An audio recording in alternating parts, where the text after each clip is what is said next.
చిన్న ప్రార్థన చేసుకొని వాక్య ధ్యానం చేద్దాం. మహోన్నతుడైన మా కన్న తండ్రి, నీ యొక్క పరిశుద్ధమైన పాదాలకు నమస్కారం తెలియజేస్తూ ఉన్నాం. మరొక దినాన్ని మాకు అనుగ్రహించినందుకు వందనాలు తండ్రి. దిగునైనా ఇంతవరకు అన్ని విషయాల్లో తోడుగా ఉన్నందుకు స్తోత్రాలు. నీ యొక్క గ్రంథములోని ధ్యానములోనికి వెలగవచ్చుండగా వినగల చెవులు, గ్రహించగల మనస్సు దయచేయండి. అభ్యంతరపరచుచూచి సాతాను దురాత్మ చీకటి శక్తుల ప్రభావము తొలగించండి. నీ పక్షాన నీవు నిలబెట్టుకున్న నీ దాసునైన నేను అల్పజ్ఞుడను, పాపిని, నిష్ప్రయోజకుడను. అయినను నీ ప్రేమ, నీ కృప చేత నిలబెట్టావు. మా అందరితో మాట్లాడి మాకు నేర్పించి నీ నామములకు మహిమ తెచ్చుకోమని, ఆత్మ సంబంధమైన మేలులతో మమ్మల్ని నడిపించమని, అభివృద్ధి పరచమని, బలపరచమని క్రీస్తు యేసు పేరిట ప్రార్థిస్తున్నాం తండ్రి, ఆమేన్. ప్రేమైన దేవుని పిల్లారా, ఈరోజు ఒక విషయాన్ని మనం నేర్చుకుందాం. పరిశుద్ధ గ్రంథంలో నుంచి ఒక విషయాన్ని మనం నేర్చుకుందాం. మనుషులు పాపం మీద ఉన్నటువంటి అవగాహన చాలా తక్కువ కలిగి ఉంటారు. మనుషులు దేవుని గురించిన అవగాహన తక్కువగా ఉంటుంది, సాతాను గురించిన అవగాహన తక్కువగా ఉంటుంది, పాపాన్ని గురించిన అవగాహన తక్కువగా ఉంటుంది, నీతి న్యాయములను గురించిన అవగాహన మనుషులకు చాలా తక్కువగా ఉంటుంది. కనుక మనకు అన్ని విషయాలు దైవ గ్రంథంలోంచి తెలిసి ఉంటేనే మన భక్తి, మనం నడవలసిన మార్గము, మన ఆలోచనలు, మన ప్రవర్తన పరలోకానికి సిద్ధపడేలా ఉంటాయి. కనుక పరిశుద్ధ గ్రంథంలోని విషయాల మీద మనకు అవగాహన ఉండాలి, దేవుని విషయాల మీద మనకు అవగాహన ఉండాలి. ఈరోజు మనం ఒక విషయాన్ని మనం ధ్యానిస్తున్నాం. అదేంటంటే, ఏ పాపము ఎక్కువ ప్రమాదం, ఏ పాపము ఎక్కువ ప్రమాదం. అంటే ప్రమాదం లేని పాపాలు ఉన్నాయా అండి అంటే అలా కాదు. పాపాలు అన్నీ ప్రమాదాలే, అయితే కొన్ని ఎక్కువ ప్రమాదాన్ని కలిగిస్తాయి, కొన్ని ఎక్కువ ప్రమాదాన్ని కలిగిస్తాయి. ఆ పాపములు విషయంలో ఇంకా ఎక్కువ జాగ్రత్త కలిగి ఉండాలి. ఆ పాపముల విషయంలో చూడండి, కొన్ని మారడానికి అవకాశం కలిగిన పాపాలు కొన్ని ఉంటాయి. కొన్ని పాపాలు మనలో ప్రవేశిస్తే అసలు మారు మనసు పొందడానికి కూడా అవకాశం ఉంటుందో లేదో కూడా తెలియదు, అంత డేంజర్ పాపాలు కొన్ని ఉన్నాయి. ఆ ఎక్కువ ప్రమాదం కలిగి ఉన్న పాపాలు మనలో ఉన్నాయా లేవో చూసుకోవాలి, అసలు పాపమే లేకుండా మనలో చూసుకోవాలి. ఇంతకీ ఆ ఎక్కువ ప్రమాదం కలిగి ఉన్న పాపాలు ఏంటో మనం తెలుసుకుంటే మనకు బెటర్. మనలో చాలా మంది అనుకుంటారు వ్యభిచారము పాపము చాలా పెద్ద పాపము అనుకుంటారు. వెరీ గుడ్, పెద్ద పాపమే. దొంగతనము పాపము అనుకుంటారు, పాపమే. మద్యం తాగడం పాపం అనుకుంటారు, పాపమే. అవి పాపము కాదు, వాటి వలన నాశనము లేదు అని చెప్పడం లేదు. కానీ జాగ్రత్త, వ్యభిచారం కంటే, దొంగతనం కంటే, మద్యం తాగుబోతుతనం కంటే ఇంకా పెద్ద పాపాలు ఉన్నాయి. అది కానీ గుర్తిస్తే చాలా బెటర్, మేలు. అది గుర్తించక ఆ పెద్ద ప్రమాదాలు, ఆ పెద్ద పాపం తెచ్చే ప్రమాదంలో పడిపోయి జనాలు ఎక్కువ నాశనం అవుతుంటారు. అందుకే ఈరోజు దేవుడు మనకి ఎక్కువ ప్రమాదాన్ని కలిగించేటటువంటి పాపాలు ఏంటో గుర్తించగలిగితే వాటి జోలికి వెళ్లకుండా అవి ఒకవేళ మనలో ఉన్నా వాటిని సరి చేసుకోవడానికి మనకు అవకాశం ఉంటుంది. పాపానికి తండ్రి ప్రారంభకుడు సాతాను.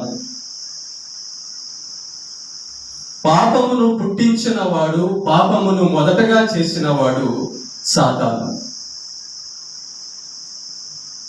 ఈ సాతాను ఎలాంటి పాపము చేసుంటే వాడిని దేవుడు నరకానికి సిద్ధం చేశాడు ఒకసారి ఆలోచించుకోవాలి. సాతాను ఎంత పెద్ద పాపం చేసుంటే వాడిని దేవుడు నరకానికి రెడీ చేశాడు. ఎంత పెద్ద పాపం చేస్తుంటాడు సాతాను? అసలు సాతాను పాపం చేసింది ఎక్కడ? పరలోకంలో. పరలోకంలో సాతాను పాపము చేసేటప్పటికి భూలోకము లేదు. భూలోకంలో మనుషులు లేరు. భూలోకము లేదు, భూలోకంలో మనుషులు లేరు. మరి పరలోకంలో సాతాను చేసినటువంటి ఆ పెద్ద, అన్నిటికంటే పెద్ద పాపం ఏంటి అని మనం ఆలోచిస్తే, మనం అనుకుంటున్నాము వ్యభిచారము పాపము, తాగుబోతుతనం పాపము, దొంగతనం పాపము, పాపాలే. అయితే సాతాను పరలోకంలో చేసినటువంటి పాపం ఏంటి అని ఆలోచిస్తే, సాతాను పరలోకంలో వ్యభిచారం చేయలేదు. వ్యభిచారం చేయడానికి అక్కడ ఎవరు పురుషులు స్త్రీలు లేరు. మానవ పురుషులు స్త్రీలు లేరు అప్పటికి. సాతాను పరలోకంలో మద్యం తాగి పాపం చేశాడనడానికి అక్కడ మందు లేదు. సాతాను దొంగతనం చేశాడు అనడానికి అక్కడ డబ్బులు లేవు. మరి వ్యభిచారము చేయక, దొంగతనము చేయక, త్రాగుబోతుతనం కాకుండా వీటిల్ని మించిన పాపం ఏం పాపం చేశాడని దేవుడు అతన్ని నరకములో పడడానికి సిద్ధపడ్డాడు. అది తెలుసుకోవాలి. యేసు ప్రభు అంటాడు, నీ కంటిలో ఉన్న దూలము నెంచక ఎదుటి వాని కంటిలో ఉన్న నలుసు నెంచుతున్నావు అంటాడు. అంటే దాని అర్థం ఏంటంటే, నీ దగ్గర పెద్ద పాపం ఉంది, అవతలోడి దగ్గర ఉన్న చిన్న పాపాన్ని చూసి నువ్వు పాపివి అంటున్నావు. ఆ అవతల వాడి దగ్గర ఉన్న దానికంటే నీ దగ్గర పెద్దది ఉంది చూసుకో అని అర్థం. మనం మన పాపాలు మనకి కనబడవు, మన పాపాలు మనకి చిన్నగా కనబడతాయి. అవతల పాపాలు చిన్నవైనా అది పెద్దదిగా కనబడతాయి. మనం ఎంత పాపం చేసినా కూడా ఇది ఏముందిలే అనుకుంటాం, ఇది ఎంతలే అనుకుంటాం, ఇది చిన్నదే కదా అనుకుంటాం. కానీ అవతల వాళ్ళు చిన్న పాపం చేసినా అది పెద్దది, చాలా పెద్దది అనుకుంటాం. అదే అన్నమాట. సాతాను ఏం పాపం చేస్తుంటే అక్కడ పరలోకపు అర్హత పోగొట్టుకున్నాడు, నరకానికి సిద్ధపడ్డాడు, దయ్యంగా మారాడు. ఏం పాపం అతన్ని దయ్యంగా మార్చింది? వ్యభిచారము కాదు, దొంగతనము కాదు, తాగుబోతుతనము కాదు. అక్కడ అవి లేవు. అంటే వ్యభిచారము కంటే, దొంగతనము కంటే, తాగుబోతుతనం కంటే పెద్ద పాపాలు ఉన్నాయా? చాలా ఎక్కువ ప్రమాదాలు చేసే పాపం ఉందా? ఉంది. ఆ పెద్ద పాపాలు మనలో ఉన్నాయో లేవో చూసుకోనకుండా ఎదుటి వారిలో ఉన్న చిన్న పాపాలు చూసి తీర్పు తీర్చడం అనేది చాలా ప్రమాదం. Okay, right. ఇంతకీ సాతాను పరలోకంలో చేసినటువంటి ఆ యొక్క ఎక్కువ ప్రమాదం కలిగినటువంటి పాపాలు ఏంటి? యెషయా గ్రంథము 14వ అధ్యాయము 12వ వచనం. యెషయా గ్రంథము 14వ అధ్యాయము 12వ వచనంలో సాతానుకు సంబంధించిన విషయంలో దేవుడు ఇక్కడ రాయిపించాడు. ఏమని రాపిస్తున్నాడు అంటే, వాడి గుణ లక్షణాలన్నీ, వాడు చేసిన కార్యాలన్నీ, పరలోకంలో వాడు చేసిన పాపం ఇలాంటిదంట. ఎలాంటిది అది చదువుతున్నా 12వ వచనం. తేజో నక్షత్రమా వేకువ చుక్క, నీవెట్లు ఆకాశము నుండి పడితివి? ఆ పరలోకం నుంచి దేవుడు నిన్ను భూమి మీద కింద పడేయడానికి కారణం ఏంటి అంటున్నాడు. ఏంటి? జనములను పడగొట్టిన నీవు నేల మట్టము వరకు ఎట్లు నరకబడితివి అంటే 13వ వచనం. నేను ఆకాశమునకు ఎక్కిపోయేదను, దేవుని నక్షత్రములకు పైగా నా సింహాసనమును హెచ్చింతును,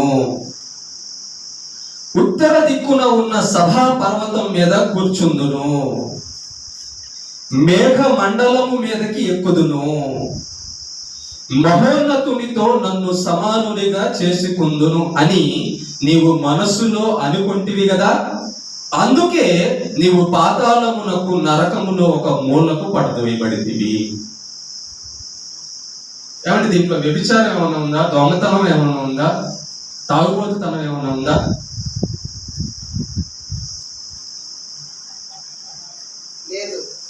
చూసారా?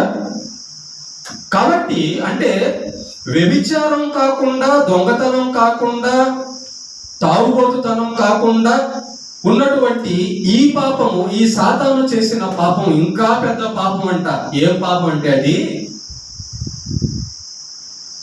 నేను ఆకాశమునకు ఎక్కిపోయేదను అంటే, నేను దేవుడి కంటే, దేవుడు వేసుకున్నటువంటి సింహాసనం, దేవుడు కూర్చున్నటువంటి సింహాసనం పైన నేను కూర్చోవాలి.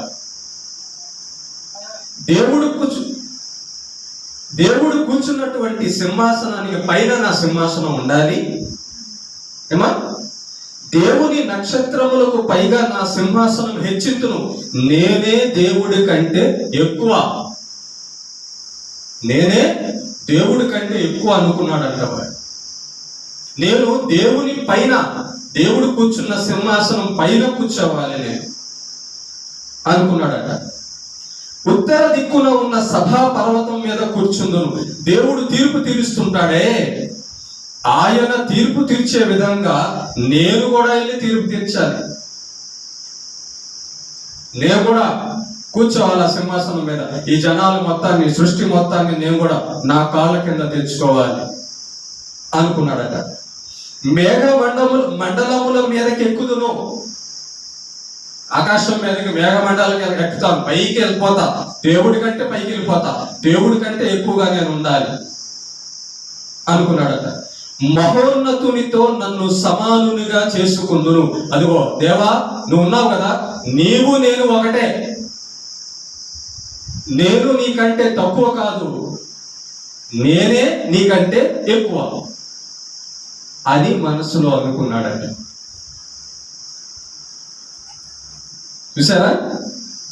ఇది దేవుని కంటే ఎక్కువ అనుకోవడం, దేవునితో సమానునిగా అనుకోవడం, దేవుడు కూర్చున్న సింహాసనంలో కూర్చోవాలనుకోవడం, దేవుడు తీర్పు తీర్చినట్లుగా తీర్పు తీర్చాలనుకోవడం అనే ఇది, ఈ ఆలోచన ఏంటి అంటే, ఇది ఏ పాపము అంటారంటే గర్వము అంటారు. గర్వము అంటారు దీన్ని. ఈ యొక్క గర్వము, తర్వాత దురాశ, పాపం అనే పాపం ఇది.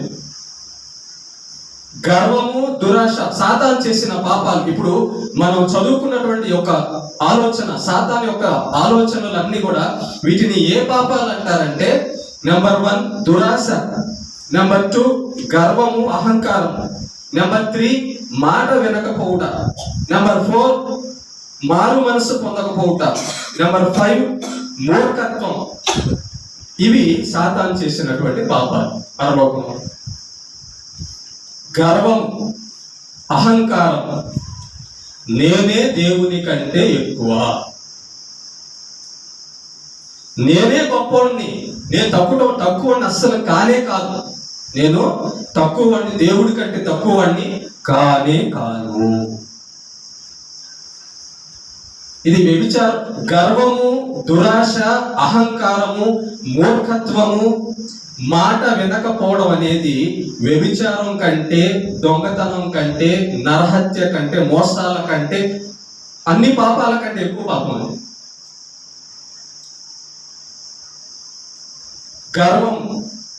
గర్వం అంటే తగ్గింపు లేకపోవడం అన్నమాట. గర్వం అంటే హెచ్చించుకోవడం అన్నమాట. ఎవరిలో అయితే ఈ యొక్క పాపము, ఈ యొక్క గర్వం అనే పాపము ఎప్పుడైతే సాతాను చేశాడో, ఆ గర్వం అనే పాపమును బట్టి సాతాను నరకానికి సిద్ధపరచబడ్డాడు. మనం అనుకుంటుంటాము ఎదుటోళ్ళని చూసి వాడు దొంగ, వాడు వ్యభిచారి, వాడు తాగుబోతుడని. కానీ వాటిని మించిన పాపము గర్వము, వాటిని మించిన పాపము అహంకారము, వాటిని మించిన పాపము మాట వినకపోవడము, వాటిని మించిన పాపము మూర్ఖత్వం. ఏంటి గర్వము అంటే, ఇక నాకంటే తక్కువ ఎవరు, నాకంటే ఎక్కువ ఎవరు లేరు అని అనుకోవడం గర్వం. దేవుడు ఆయా పరిస్థితులను మనకు పెడతాడు. ఆయా పరిస్థితులను బట్టి మనం లొంగి ఉండాలి, తగ్గి ఉండాలి. కానీ దేవుడు నియమించినటువంటి ఒక పరిస్థితుల్లో మనం తగ్గిలేమంటే గర్వం వచ్చిందని అర్థం. ఎవరిలో ఈ గర్వం వస్తుందో, ఈ గర్వం వ్యభిచారం కంటే పెద్ద పాపము, తాగుబోతు కంటే పెద్ద పాపము, దొంగతనం కంటే పెద్ద పాపం ఇది గర్వం. ఈ గర్వం ఏం చేస్తుందంటే, ఈ గర్వానికి అసలు ఇంకా తగ్గింపు రాదు. చూడండి, సాతాను ఎంత గర్వం ఉంటే, ఎంత పాపం, పెద్ద పాపం చేస్తే వాడు దేవుడితోనే నేను సమానం అంటున్నాడు. ఆ గర్వం యొక్క స్వభావం చూడండి, తనను చేసిన దేవుడితోనే వాడు శత్రుత్వం పెట్టుకుంటున్నాడు. తనను చేసిన దేవుణ్ణే నువ్వు నాకంటే తక్కువ అంటున్నాడు.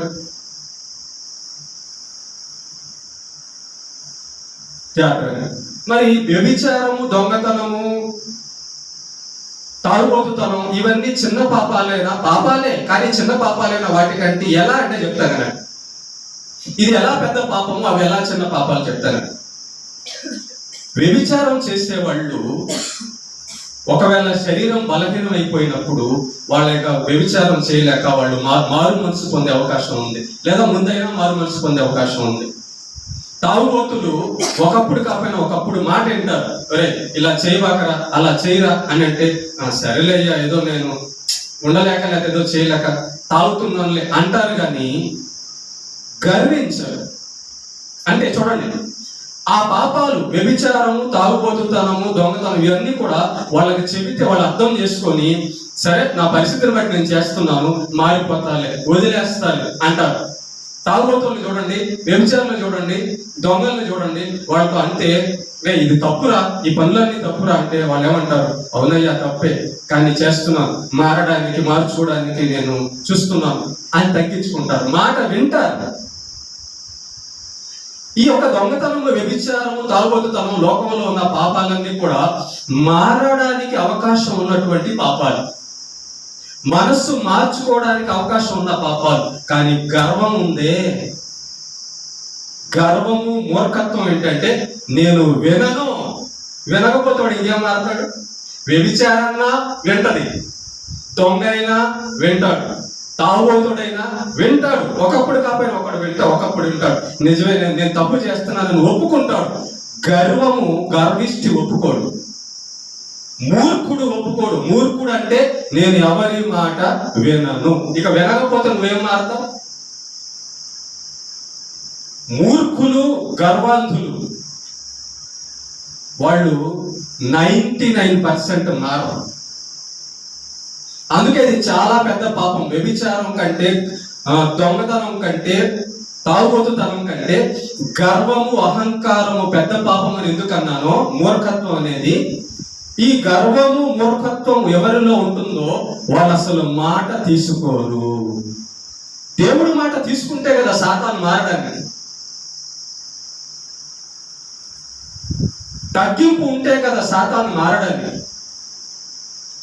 మారు మనసు పొందడానికి ఇష్టమైతే కదా వాడు మారడానికి. దురాశ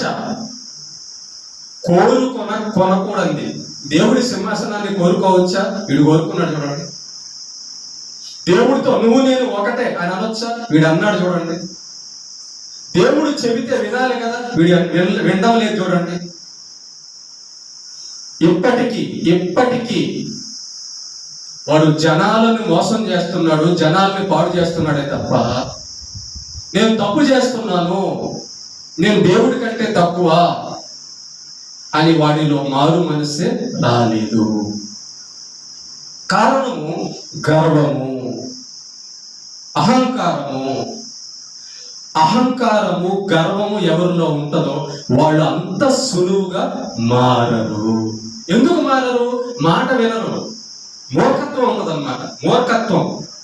అందుకే చూడండి, ఈ యొక్క గర్వం ఎవరిలో ఎక్కువ శాతం ఉంటుంది మనుషుల్లో అంటే స్త్రీల్లోనే ఎక్కువ ఉంటుంది. మగవాళ్ళు కొంచెం వింటారు కానీ ఆడవాళ్ళు చూడండి అస్సలు వినరు. 99.9% ఆడవాళ్ళలోనే ఈ గర్వం ఉంది. అవునా కదా? అవునా? అవును. అందుకే చూడండి, మగవాళ్ళ గురించి ఆడవాళ్ళ గురించి దేవుడు ఏం చెప్పాడంటే, పురుషుల్లో 1000 మందిలో ఒక నీతిమంతుడు కనబడతాడు కానీ స్త్రీల్లో 1000 మందిలో ఒక నీతిమంతురాలు కూడా కనబడదు అంటాడు. ఎందుకంటే గర్వం అన్నాడు. ఈ యొక్క వ్యభిచారి అయినా మారిపోతాడేమో, తర్వాత తాగుబోతుడైనా తర్వాత మారిపోతాడేమో, దొంగ అయినా మారిపోతాడేమో, కానీ గర్విష్ఠులు, మూర్ఖులు, మాట వినని వాళ్ళు మారడానికి చాలా కష్టం. సిలువలో దొంగ అయ్యా నేను తప్పు చేశానని ఒప్పేసుకున్నాడు. పక్కనోడు నేనెక్కడ తప్పు చేశాను, గర్వం చూసావా, అహంకారం చూసేవాడికి, పక్కనోడికి. ఇటు పక్కోడేమో అయ్యా నేను దొంగ మారిపోయాడు. పక్కనోడు కూడా దొంగే, కానీ వాడు ఎందుకు మారలా? అహంకారము, గర్వము, మాట విననితనము.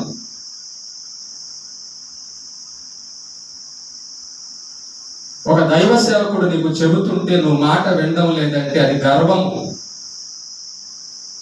ఒక దైవ సేవకుడికి నువ్వు లోబడి ఉండడం లేదంటే అది గర్వము. ఒక దైవ సేవకుని మీదకి నువ్వు ఎదురు తిరుగుతున్నావు అంటే అది గర్వము. దేవుని మీదకి ఎదురు తిరగడం ఏంటది? దేవుని మాట వినకపోవడం ఏంటది? దేవుడు కూర్చున్న సీట్లో కూర్చోవాలనుకోవడం ఏంటది? దేవుడితో పాటు నేను సమానం అనుకోవడం ఏంటది? గర్వము ఎవరిలో ఉంటుందో వాళ్ళు దయ్యాలైపోతారు.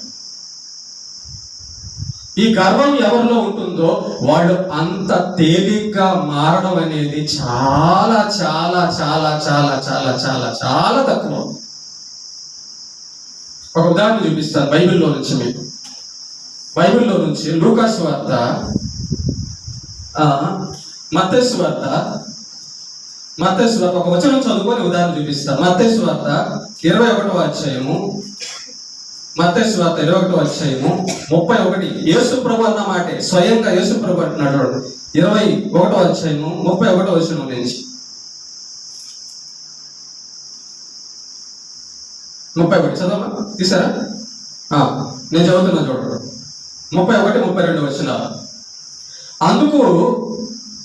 అందుకు వారు మొదటి వాడే అనేది, యేసు సుంకరులను వేశ్యలను మీకంటే ముందుగా దేవుని రాజ్యంలో ప్రవేశించుదురని మీతో నిశ్చయముగా చెప్పుచున్నాను. యోహాను నీతి మార్గమున మీ యొద్దకు వచ్చెను, మీరు అతనిని నమ్మలేదు. అయితే సుంకరులను వేశ్యలను అతనిని నమ్మిరి. మీరు అది చూచి అతనిని నమ్మునట్లు పశ్చాత్తాప పడకపోతిరి. చూసారా? యేసు ప్రభు అంటున్న మాట, వ్యభిచారులు దొంగలు మొత్తం ముందు దేవుడిని నమ్ముకుంటారు కానీ మీరు నమ్ముకోరు అంటున్నాడు. వాళ్ళ పాపం ఏంటి, వీళ్ళ పాపం ఏంటి? వ్యభిచారం కూడా పాపమే కదా, ఇది దొంగతనం కూడా పాపమే కదా, తాగుతనం కూడా పాపమే కదా, మరి వీళ్ళెందుకు ముందు నమ్ముకుంటారు, వాళ్ళు ఎందుకు రావడానికి కష్టం అని అంటున్నాడంటే, ఆ ఎదుట ఉన్న వేరే వాళ్ళ లోపల ఉన్నది ఇదే గర్వం. ఎవరిలో గర్వం ఉంటుందో వారి లోపలికి దేవుని మాట వెళ్ళదు. చూడండి, కాలిపోయిన చర్మం మీద నువ్వు గిచ్చిన స్పర్శ ఉండదు. తిమ్మిరెక్కుతుంది కొన్నిసార్లు మనకి. తిమ్మిరెక్కినప్పుడు నువ్వు గిచ్చినా కూడా అక్కడ స్పర్శ ఉండదు. దాని అర్థం ఏంటి? అక్కడ రక్త ప్రసరణ జరగడం లేదు. ఎప్పుడైతే బ్లడ్ సర్క్యులేషన్ ఆగిపోద్దో అక్కడ నువ్వు గిచ్చినా దానికి స్పర్శ ఉండదు. మనస్సు కూడా గర్వము లోపలికి ప్రవేశిస్తే ఈ బయట నుంచి వస్తున్న దేవుని మాట లోపలికి వెళ్ళదు, అది పనిచేయదు. కనుకే మూర్ఖులు గర్విష్ఠులు మాట వినరు, దేవుని మాట వినరు, లోబరు. వాళ్ళు దాన్ని తీసుకొని మాది తప్పే అని సరిదిద్దుకోరు.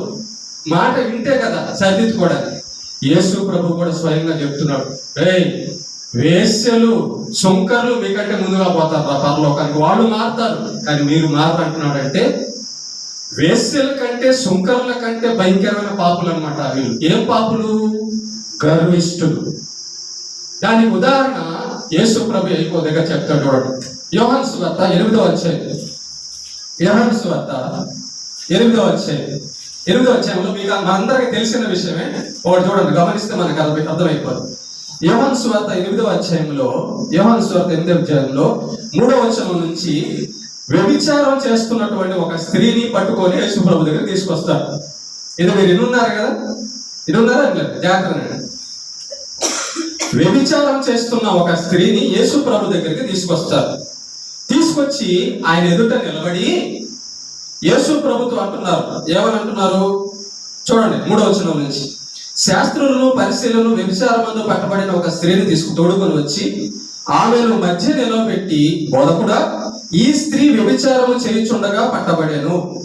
అటు వారిని రాళ్ళు రువి చంపవలనని ధర్మశాస్త్రములో మోషే మనకు ఆజ్ఞాపించాను కదా, అయినను నీవేమి చెప్పుదు అని ఆయన అడిగింది.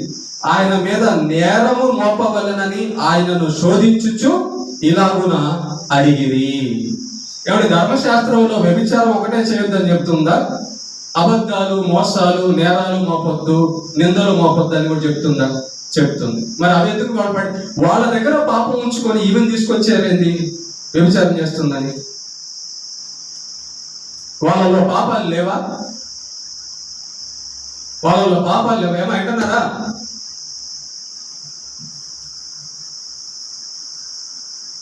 వాళ్ళలో పాపాలు లేవా? మరి పాపం తమలో ఉంచుకొని ఆ స్త్రీని పట్టుకొని వచ్చారని పాపం చేసిందని. దేవుణ్ణి, యేసు ప్రభుని శోధించడానికి పాపులైన మనుషులు పాపం చేసిన స్త్రీని తీసుకొచ్చి నిలబెట్టి, ఇదిగో యేసు నువ్వేం చెప్తావు? ఈమె వ్యభిచారం చేస్తుండగా మేము పట్టుకున్నాం.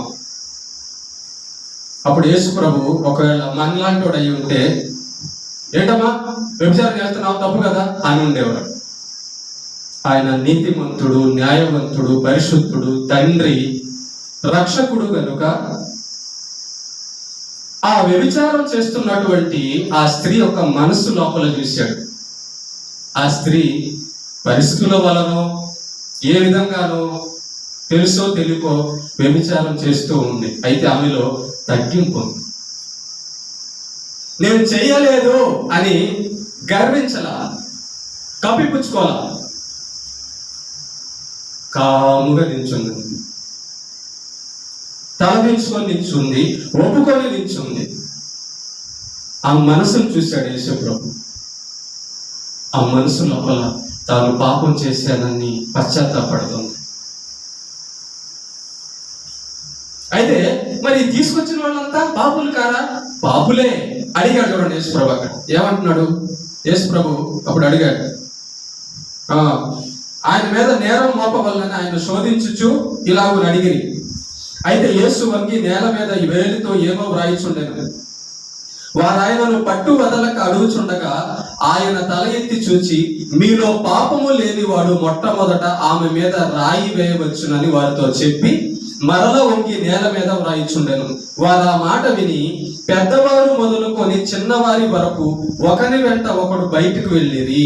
యేసు ఒక్కడే మిగిలెను, ఆ స్త్రీ మధ్య నిలబడి ఉండెను. యేసు ప్రభు అన్నాడంట, మీలో ఎవరిలో పాపం లేదో వాళ్ళు ఆమెకి తీర్పు తెచ్చొచ్చు.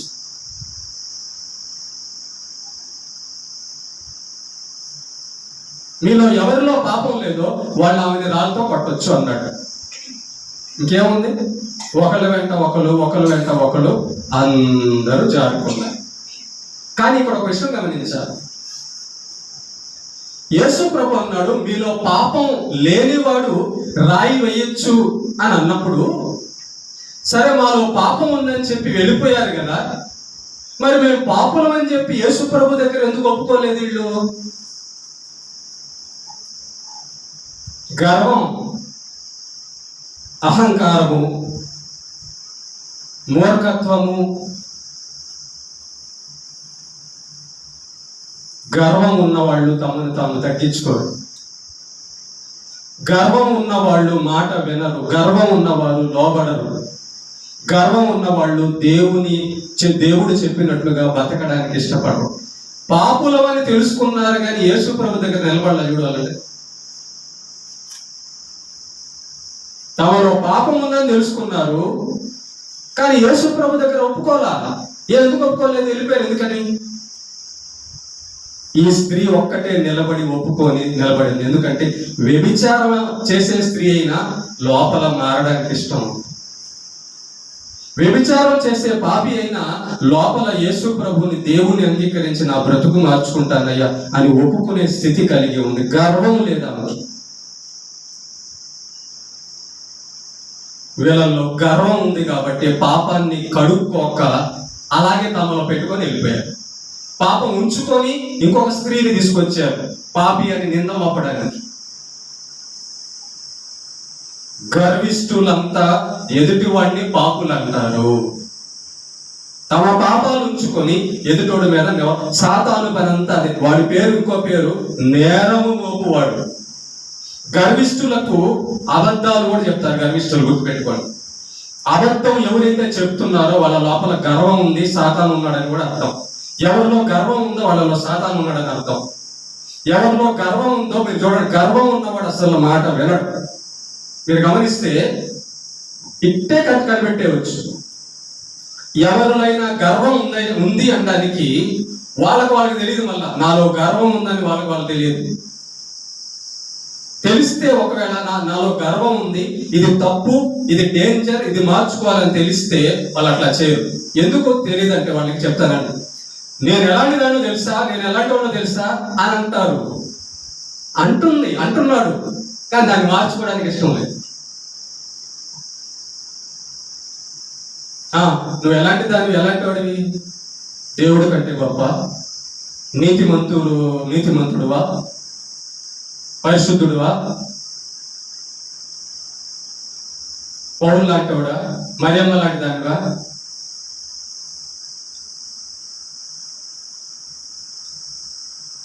ప్రేమైన దేవుని బిడ్డలారా, ఆ స్త్రీ మార్చుకుంది. అందుకే నేను చెప్పాను, పాపాలన్నీ పాపాలే కానీ ప్రమాదం కలిగిన పాపము గర్వం. ఈ గర్వం ఎవరిలో ఉంటుందో, అహంకారం ఎవరిలో ఉంటుందో, మూర్ఖత్వం ఎవరిలో ఉంటుందో వాళ్ళు ఎన్ని చెప్పినా, ఎన్నిసార్లు గద్దించినా వాళ్ళల్లో ఆ మార్పు రాదు. అందుకే సాతాను మారడు. నువ్వు ఎన్నిసార్లన్నా గద్దించు వాడిని, వాడు మారడు.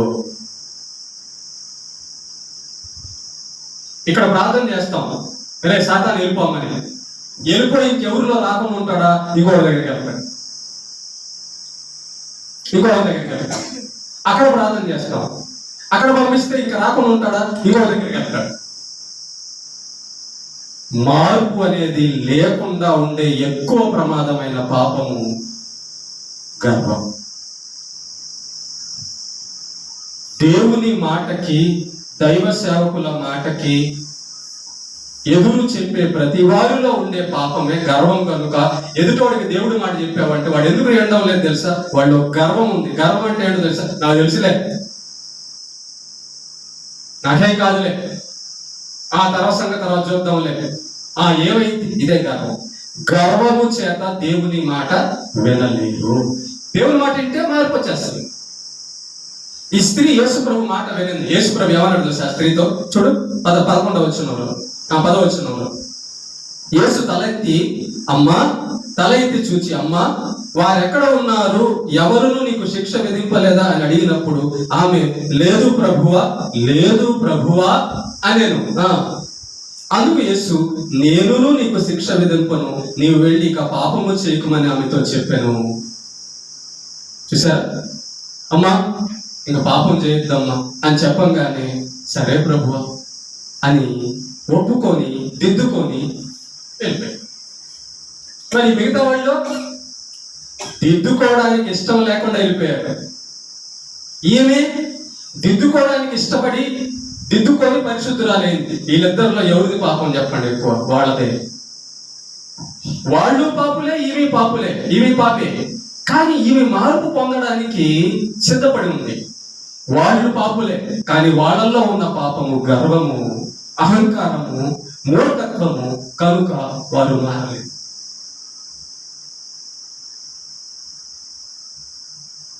ఓకేనా? ఎవనిలో అయితే గర్వం ఉంటుందో ఆ గర్వం చేరడం అనేది చాలా ప్రమాదం. గర్వం వస్తే 99% నరకానికి పోయినట్టయితే ఇంకా అంతే, రాకూడదు. అది వస్తే చాలా తక్కువ మార్పు పొందడానికి అవకాశం. ఈ గర్వం వస్తే ఎప్పుడు మారుతాం? ఒకవేళ మారేవాళ్ళు ఎప్పుడు మారుతాడో తెలుసా? మంచాన పడిపోయి 1-2 మంచంలోనే చేసుకుంటూ ఇక ఎవరు దిక్కు లేకుండా భయంకరమైన స్థితిలోకి వెళ్తే ఒకవేళ అప్పుడు ఎవరన్నా మారొచ్చేమో కానీ అన్ని బాగుండి, డబ్బుండి, బలగం ఉండి, బంధువు ఉండి, గర్వంగానే ఉందో వాడు మారనే మార. అసలే అది గర్వం, అసలే అది మూర్ఖత్వం. లోకంలో ఒక మాట ఉంది, సీతయ్య ఎవడు మాట వినడు, మోనార్క్. గర్వం చాలా డేంజర్. ప్రేమ పెట్టారండి. ఏం చేస్తా తెలుసా? ఇంకో విషయం చెప్పి ముగిచ్చేస్తా. ఈ గర్వం ఉన్న వాళ్ళకి ఏమవుతుందో, ఎలా ఉండే పరిస్థితి ఉంటుందో తెలుసా? ఇప్పుడు చూడండి, పెట్రోల్ మండుతుంది, మంట మండుతుంది అనుకో. ఆ మండుతున్న మంట మీద పెట్రోల్ పోస్తే ఎక్కువ అయితే తగ్గిద్దా? ఎక్కువ అవుతుంది కదా. అదే మంట మీద నీళ్లు పోస్తే మంట ఆగిపోతుంది.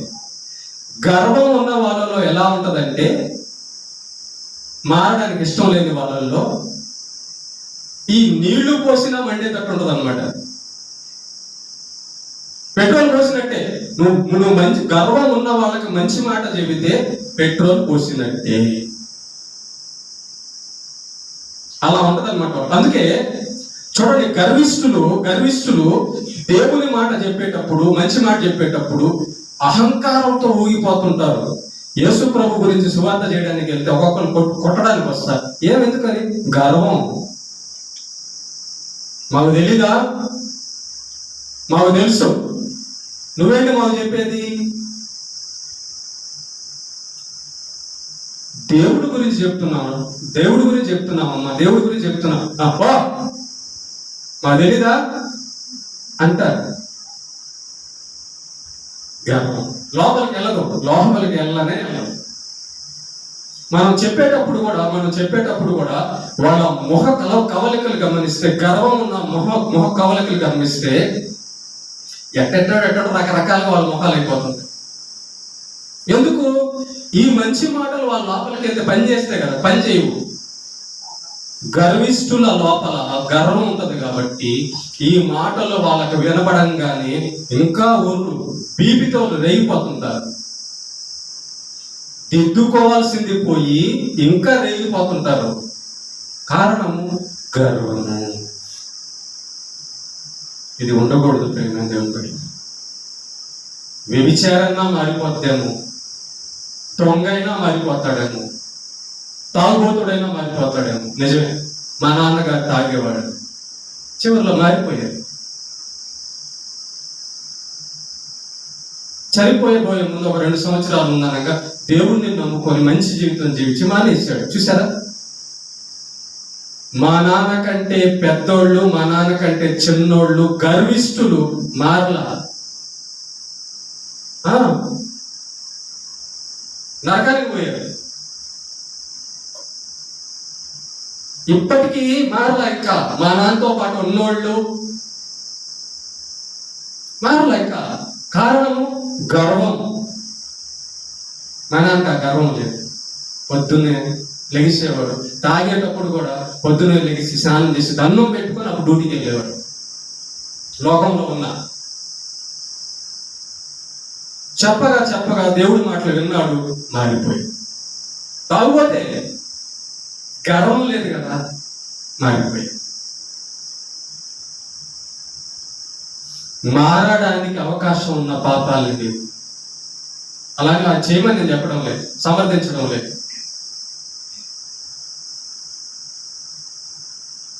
సాతానులో పుట్టిన పాపము గర్వం. ఈ గర్వం ఉంటే దైవ సేవకుడు అర్థం కాదు, సంఘం అర్థం కాదు, బైబిల్ అర్థం కాదు, మంచి అర్థం కాదు, చెడు అర్థం కాదు. అంతే, వాళ్ళకి ఇష్టం వచ్చినట్టు వాళ్ళు ప్రవర్తిస్తున్నారు. అంతే.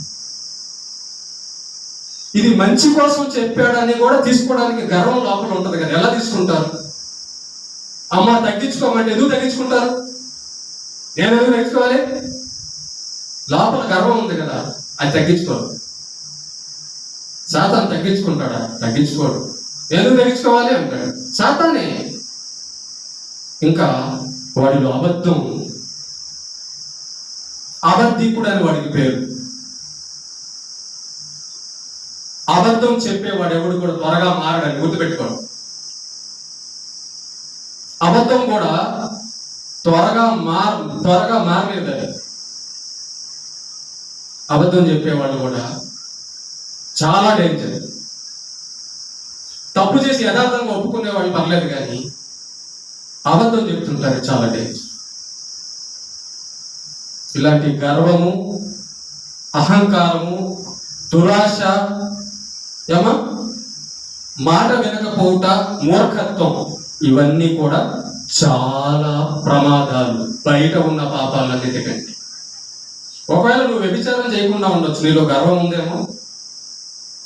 వ్యభిచారం కంటే పెద్ద పాపం నీ దగ్గర ఉందేమో. నలుసు కంటే దూరం నీ దగ్గర ఉందేమో.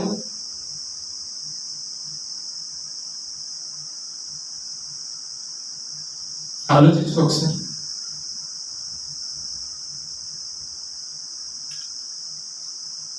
పాపాలన్నింటిలో, దేవుడు చెప్పిన పాపాలన్నింటిలో ఎవరు నేను 9 పాటిస్తున్నాను, ఒకటేనండి నేను పాటించండి అంటే దేవుడు ఒప్పుకోడు, నరకాన్ని పంపిస్తాడు.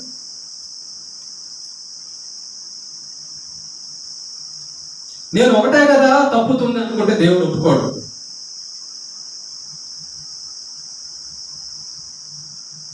కాబట్టి మన జీవితాన్ని మనం సరి చేసుకుంటూ, ఎదుటి వాళ్ళ బలహీనతల్ని కూడా మనం చూసుకొని, ఈ వ్యక్తి మారడానికి ఇష్టం ఉందా లేదా అని మార్చడానికి ట్రై చేయాలి తప్ప, ప్రేమ దేవుడు పెట్టారా, ఆ వ్యక్తి మారడానికి ఇష్టపడితే, అయ్యా నేను బలహీనతల్లో ఉన్నా కానీ మారడానికి ఇష్టపడుతున్నా, ప్రయత్నం చేస్తుంటే దేవుడే అవకాశం ఇస్తాడండి. ఆ స్త్రీకి యేసుప్రభు అవకాశం ఇచ్చాడా లేదా మారడానికి? చెప్పండి. వాళ్ళు ఏం చేశారు? పట్టుకొని వచ్చారు. యేసుప్రభు ఏం చేశాడు? విడుదల చేశాడు. నువ్వు యేసు ప్రభు లాగా ప్రవర్తిస్తున్నావా, పట్టుకొని వచ్చిన వాళ్ళలాగా ప్రవర్తిస్తున్నావా?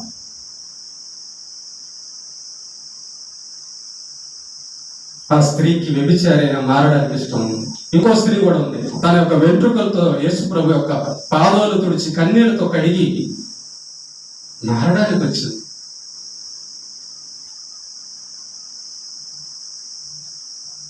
జీవితంలో, మానవ జీవితంలో లోటుపాట్లు ఉంటాయి.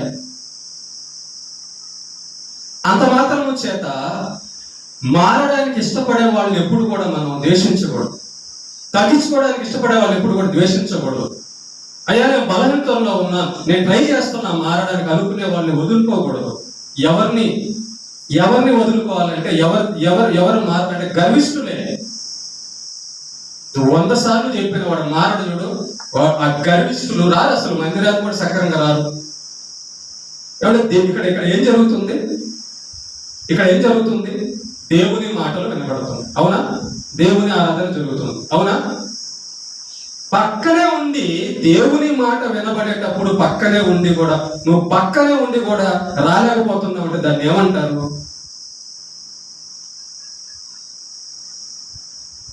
నువ్వు చెప్పు.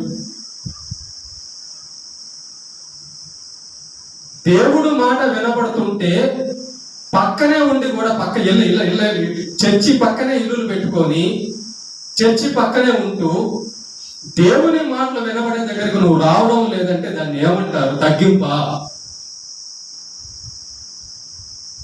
బెడ్లో ఏమైనా ఉన్నావా? కాళ్ళు చేతులు పడిపోయేవన్నా బెడ్లో ఉన్నావా? ఈ మాటలు పాస్టర్ మాటలా? దేవుని మాటలా? నువ్వు రావాల్సింది దేవుణ్ణి చూసి కదా. గర్విష్ఠులు రారు, గర్విష్ఠులు రారు.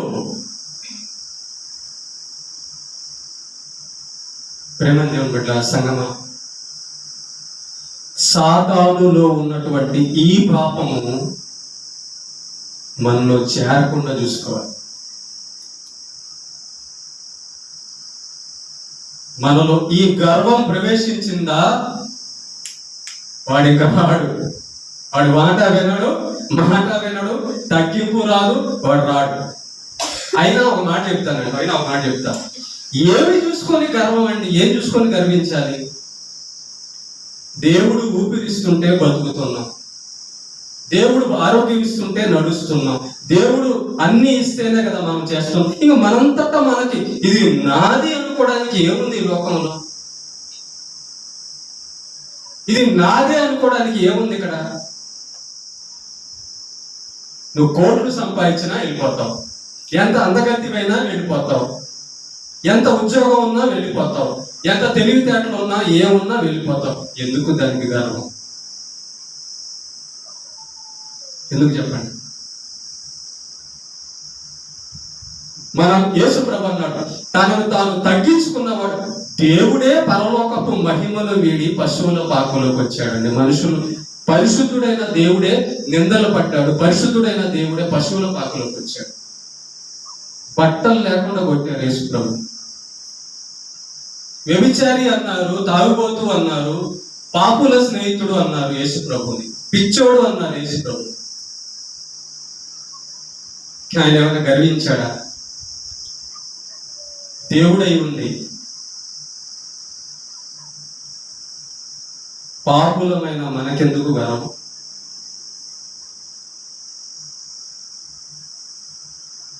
మన ఒక్క మాట ముగించేస్తుంది. దేవుడు మనకు ఏ స్థితి నియమించాడో ఆ స్థితిలో మనం ఉండాలంతే. దేవుడు నీకు ఏ స్థితి నియమించాడో ఆ స్థితిలో నువ్వు ఉండడం లేదంటే దాని అర్థం ఏంటి? రేగుతున్నావంటే దాని అర్థం ఏంటి? దేవుడు నిన్ను స్త్రీగా పెడితే పురుషుని కింద ఉండాలంతే. పురుషుడి మీదకి ఎక్కమన్నాడు ఆ స్త్రీని? చెప్పండి, నాకు జవాబు చెప్పండి. పురుషుడు తప్పు చేశాడు అనుకో, ఒకవేళ తప్పు చేస్తే నువ్వు పురుషుడు కథ తీసుకొని కొట్టు అన్నాడా? 10 మంది ముందుకు వెళ్ళి ఎగతాళి చేసి పరువు తీయమన్నాడా? ఏం చేస్తున్నావు నువ్వు?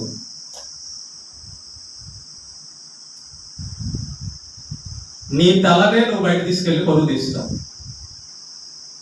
బైబిల్ ఒక మాట ఉంది, జ్ఞానవంతురాలైన స్త్రీ తన ఇల్లు కట్టుకుంటారు, బుద్ధిహీనురాలైన స్త్రీ తన ఇల్లు తానే పెరుక్కుంటుంది.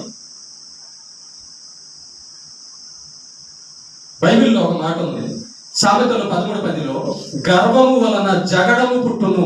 ఎక్కడ తగాదాలు వస్తాయో తెలుసా? గర్వం ఎక్కడ ఉండదు అక్కడే తగాదా వస్తుంది. ఎందుకు?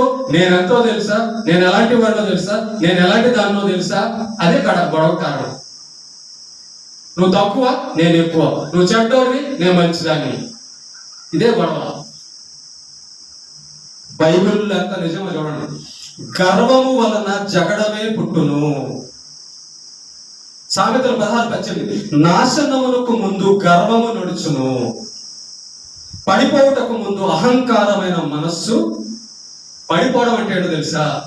పడిపోవడం అంటే దేవుని సన్నిధికి దూరం అవడమే పడిపోవడం. ఎవరు ఏం చేస్తే నీకెందుకు? నువ్వు వచ్చి ఆరాధన చేయి. నువ్వు వచ్చి ఆరాధన చేస్తుంటే దేవుడు నువ్వు ఎందుకు వచ్చావు అని అడుగుతాడా? అడగడు. నా వద్దకు వచ్చేవాడిని నేను ఎంత మాత్రమూ త్రోసివేయాలి. అయితే గర్విష్ఠుల గర్వము పాడు చేసే పనులు చేస్తుంది కాబట్టి అలాంటి వాడిని దూరం పెట్టడం కూడా మంచిది. అందుకే సాతాన్ని దేవుడు దూరం పెట్టాడు నరకంలో. ఎందుకు దూరం పెడుతున్నాడు? వాడు ప్రమాదకారి, గర్విష్టి. ఇక్కడ రాయబడి ఉంది కదా, గర్వము వలన జగడమే పుట్టు. ఎవరిలో గర్వం ఉంటుందో వాళ్ళు తగాదానే బయటికే వాళ్ళ పనంతా బజారే. కాబట్టి గర్విష్ఠులతో ఎప్పుడు, అపహాసకులతో ఎప్పుడు కూడా చేరొద్దు, సహవాసం వద్దు అంటున్నాడు దేవుడు. గర్విష్ఠులు ఏం చేస్తారు? ఎప్పుడు తగాదాన్ని కోరుకుంటారు. గర్విష్ఠులు ఎప్పుడు ఏం చేస్తారు? ఎప్పుడు చూసినా నిందలేసి అవమానం చేద్దాం, పరువు తీసేద్దాం, ఇదే వాళ్ళ పని. అందుకే గర్వము వలన జగడము పుట్టును. ఎక్కడ గర్విష్ఠులు ఉంటారు? తగ్గింపు ఉంది అనుకో, తగ్గింపు కలిగిన వాళ్ళు ఏమంటారు? చాలా చేసాడులే, మారుతాడులే, వాళ్ళు చేస్తారు, వాళ్ళు ఆమె మారుతుందిలే. కానీ తగ్గింపు అది లేదే గర్వం. మనలో ప్రతి మనిషిలో బలహీనతలు ఉంటాయి. ఆ బలహీనతలు ఏం బలహీనతలో చూసుకోవాలి. మన వైపు చూసుకోవాలి, అవతల వైపు కూడా చూడాలి. తర్వాత ప్రమాదం కలిగించే పాపాలు ఉంటే వాటికి జాగ్రత్తగా దూరంగా ఉంటాయి. మన ఆత్మీయ జీవితానికి ప్రమాదం కలిగించే పాపము గర్వము. ఈ గర్విష్ఠులు లోబడరు, మాట వినరు, మూర్ఖులు కనుక వాళ్ళు చెప్పింది వినరు, వాళ్ళ తప్పు వాళ్ళు తెలుసుకోరు, వాళ్ళు తగ్గించుకోరు, కనుక జగడమే వాళ్ళకి అంతే. ఎందుకు తగాదాలు? సాతానుతో మనకి స్నేహమా తగాదా? వాడితో స్నేహం ఉంటుందా మనకి? ఏమా? కానీ విన్నారు కదా, పెద్ద పాపం ఏది? గర్వమే. గర్విష్ఠులు అంత తొందరగా తగ్గించుకోరు, మార్పు చెందరు, మాట వినరు, అర్థం చేసుకోరు. ఎందుకు? మూర్ఖం ఉంటుంది కాబట్టి, గర్వం ఉంటుంది కాబట్టి.